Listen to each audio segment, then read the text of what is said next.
Right, so the new +4's arrived. Although it's spelt Qidi, they pronounce it Chidi apparently.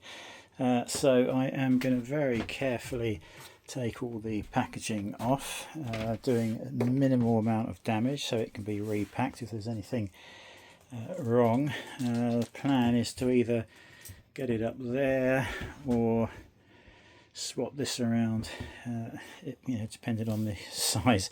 I think it's just going to fit on there, but we would have to remove a shelf if we ever use the box, multi-filament box, but I think they've got massive problems with that, so I don't know whether that will ever actually see the light of day. But anyway, that's what we're going to do. We'll get it unpacked. Okay, so once you've taken this foam out, there are two handles here and here. It does say about it there, weighs about 25 kilos, so no big deal getting that out. And then those two boxes are stored in the bottom. What I can't get out is this glass. It's absolutely stuck in there. Is it glass or perspex? Yeah, I can't shift it, so I don't know what we're going to do with that one. But yeah, so far so good. So the secret with this, okay, after a few minutes of struggling, the answer is not to push on the handle at all. The answer is to get your fingers and crush the polystyrene all down one side like that, and then you can ease one side out with the your fingers. You might have to do a little bit down here as well if it's cool. I mean, that's an extremely tight fit, but yeah, if you push it up by the handle, you're very likely to crack it because it's stuck in really solidly. So yeah, that's that done now. I mean, of course, if you wanted to, you could probably just trim a piece off with a knife, but I didn't want to risk scratching any of this black surface. So yeah, there we go. That is now out. Right, so I've got it up onto here, and no real obvious signs of anything bad. The switch and cable are on the side, which is quite nice. The USB on the top there. I don't know whether that could have been different, more modern sockets, but you know, whatever. Now there's the tube hole. I thought this had a network connection, but let's have a look on the back. Maybe I'm wrong. Yeah, don't know, maybe I'm completely wrong on that. Doesn't matter, we've got excellent Wi-Fi out here. So yeah, it's all looking reasonably okay. Now I think I'm going to have to lose one shelf there because the spool bracket goes on the back, and yeah, it's going to be up here somewhere. So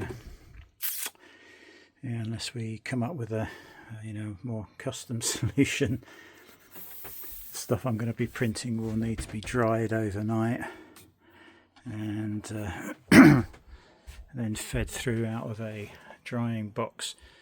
So yeah, we might come up with a different solution anyway.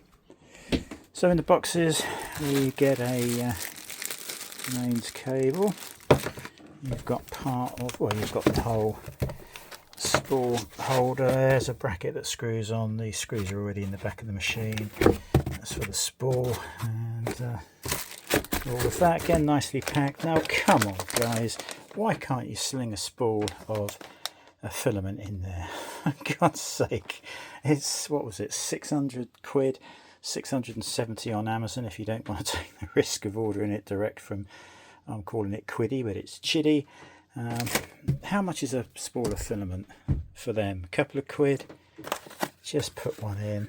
So we've got the basic install instructions in Chinese and English.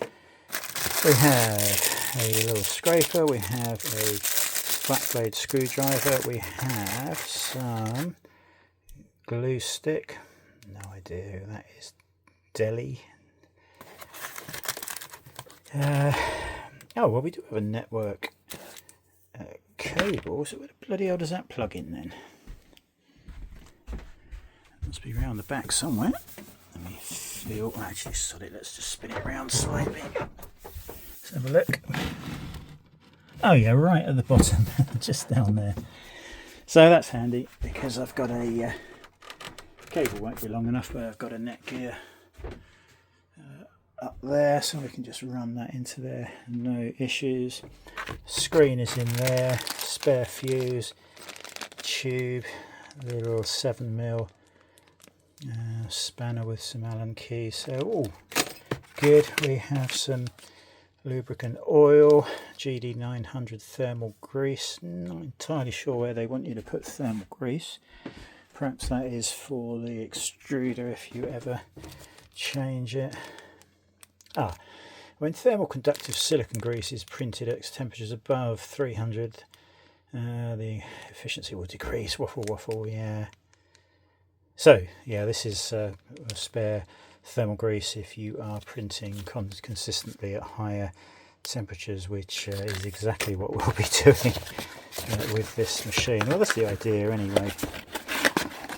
And then we have the screen. Yeah, it's all been very well packaged. The only thing I've noticed were some scratches on the handle, which is unfortunate. It's annoying. You see the scratches on there.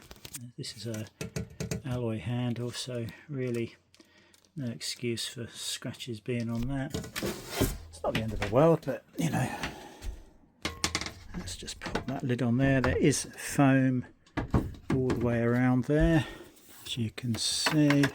Handles are always accessible, although you might find they rattle around a bit when this is printing, but it looks simple enough to take them off. Door, well yeah, look, that needs to have the handles put on.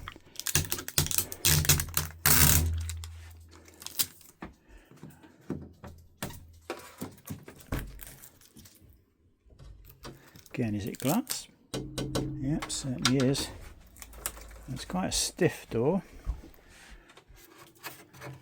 Yeah, that's not very nice. This is plastic, and that's a bit pants, isn't it?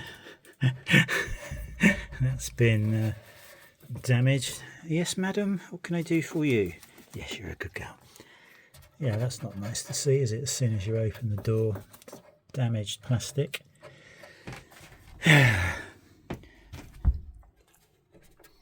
Yeah, I don't like plastic particularly. Metal would have been nice. It's all plastic actually, I guess that keeps the weight down. Yeah, I should imagine that's a nightmare to have to replace. Again, foam all around the door. Oh, that is so unfortunate, that's going to piss me off forever. Oh dear. It's not even sprayed properly, is it, if you're being honest? Look at that. Very disappointing. Just that attention to detail missing. And of course it won't bother many people at all. Now we're all aware of it having various problems, but hopefully they've solved most of them now. So I think we're going to call it a day.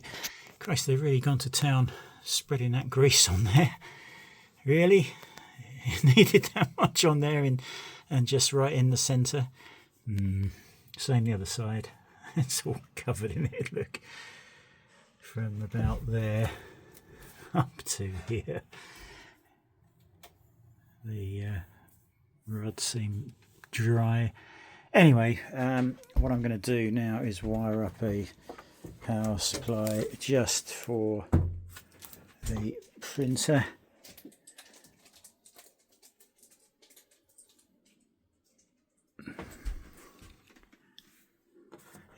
you know, even here, it's just not been made right, has it? That's not correct. Nitpicking, I know, but it's one of the things I like to do with this sort of thing. So what that's for, can't see what's on the screen. I'll have a look in a minute. Oh, it's just part of the spool holder, isn't it? Yeah, the spool holder will go over that because the screws are just behind it. 4 screws. Yeah, okay. So yes, all okay so far. So we will get some power from the fuse box to a special socket just for this. Probably just wire up an extra double socket up here for it and go from there. So yeah, all looking good so far, and it fits. That's the main thing. Well, just okay. There's 1,000 videos on YouTube about. Oh, there's another blemish. I don't know if you can even see it. You see the shading difference on the plastic, and it's in each corner. So yeah, where that is, where that's been moulded. You see the colour change. Same the other side. I can't see down there, to be honest, but yeah, can't tell whether it's there or not. It looks to me like it's up. Oh, hang on a second. Is that where? That's no, I don't know. Actually, maybe there's some sort of joining. Yeah, I can't even get into it. That is all part of the main unit. Anyway, handle. That has screws at the back. Little plastic pegs that go into the glass hole first, then you put the screw in. They're actually fitted to the screws that are in the handle, but weirdly enough they are actually already fitted in the glass. The little black plastic pieces are already in the glass, covered up by the protective film. So I suppose you've got a spare pair of those. Like I say, this isn't a review, I'm just nitpicking. Everything I think they could have done better is what I'm talking about. I really would have preferred this to have been hinged and on a hinge stiff enough to hold it up. So if you want to do PLA and stuff like that, where the heat is going to be an issue, I would love to have, they could have done it, I'm sure, or at least some swing out support, that, you know, pole that goes up and just holds it in the open position. I suppose you can just remove it, but then you've got a chunk of glass, you know, floating around the workshop, waiting to get broken. And why the hell have they stuck that on there? That is now going to take 10 minutes of soaking with IPA to get it off, because it is not an easily removable label. Why did they do that? Make it removable or don't put it on there. It's really no need for that. But yeah, apart from the, you know, minor little blemishes, that is going to be fine. Screen's gone on, just have to route the cable in and then that just clicks in place. Again, this isn't a review of, you know, getting it put together or anything. Just having a look at another. There's just some glue or something on there. It's just rubbing off. Nitpicking, it's not an issue.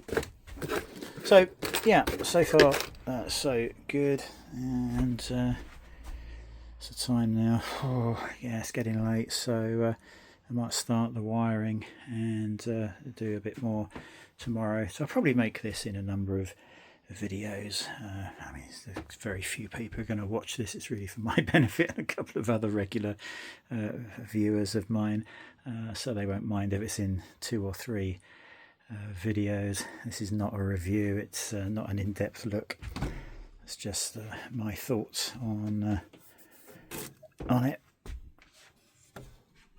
Yeah, okay, all done. Okay, so we're just doing our first print. It's going to be the replacement back cover with the new fan to improve the driver board cooling. It's gone through its lengthy startup procedure Interestingly, although this has been set to Qidi Odourless ABS, which says a bed temp of 100 to 110, the software has decided to do a bed temp of 90. So I don't know why that would be, but it certainly seems okay at the moment. So we're just going to have to let that go and see what happens, I guess. It's a nearly 3-hour print. Where are we? No, I can't see it on there now. It was nearly 2 3/4 hour print. So we'll just trot off and see what happens. Hopefully it'll be fine. Certainly looks like it's laying down a nice layer there. Anyway, back later. Right, just come back out to the workshop and printing is complete.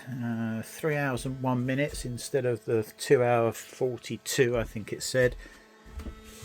There's a fan at the back going quite strongly. Now, as far as fuel, this is an odourless ABS according to Qidi Tech, and yeah, I mean there's a slight smell in the air, but not too bad at all.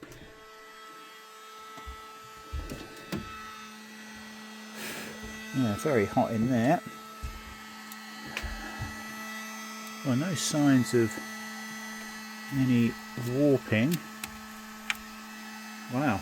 Gonna have to get this out, but I was expecting all sorts of problems.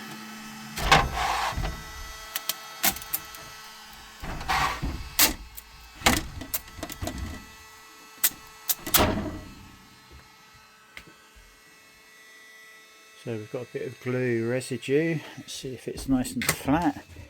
Yeah, perfectly flat. I mean, geez, that is that is impressive.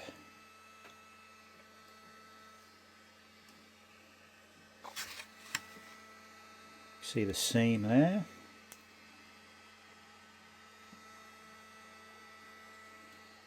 Don't know why that pattern there is a little different to the other sides, but gosh, I mean that's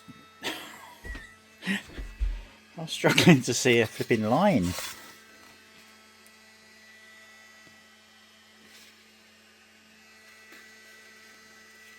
Okay, not perfect on the top, I guess.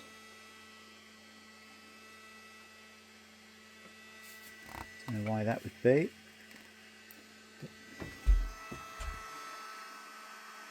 Perhaps we can get some comments from people as to why that is. But really, it's not an issue, it's just the cover. And the fan's going to sit on here. Wherever the fans are, there we are.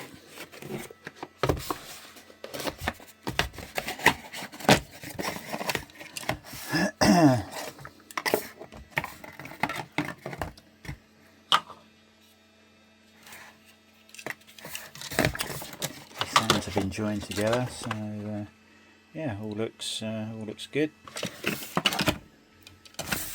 Well, so apart from looking very closely at that and thinking it's not quite right, the surface, but look at that.